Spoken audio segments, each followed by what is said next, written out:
Last week's tornado, as deadly as it was not the worst Kansas has ever seen. Now, that dubious distinction goes to a twister back in 1955 that I'm sure many of you will remember hearing about. In fact, I know that growing up here in Kansas, for a long time you couldn't hear the words Udall without thinking of the word tornado. Here's why.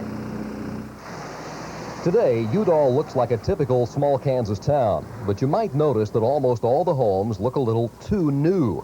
That's because they've been rebuilt since May 25th, 1955. That's when a powerful tornado moved in from Oklahoma. Standing directly in its way was Udall, Kansas, a town of about 400 people.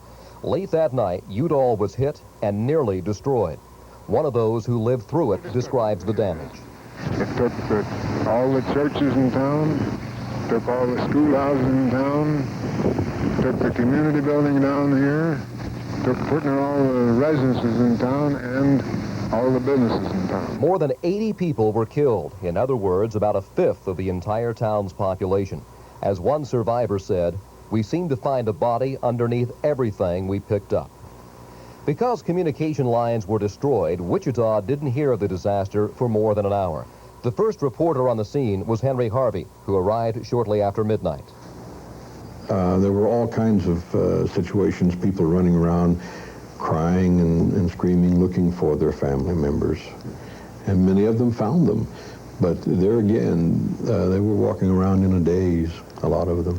People who lived there didn't know north from south, came out in total darkness, total blankness, because ordinarily, you see, you could walk around at night and on the horizon you would see shadows of houses and buildings, but those buildings weren't there. Someone else who was there that night was current Andover resident Claude Irwin. It was years and years before we could sleep through a fairly heavy thunderstorm, you know.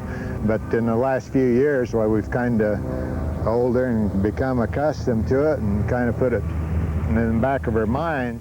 The Irwins also lived through the tornado in Andover. And yes, for the second time, they looked up afterward to find their home gone. But they still found time to be thankful. When we crawled out, you know, we were just so happy to be alive and no dead around us right here, you know, that it was just unbelievable.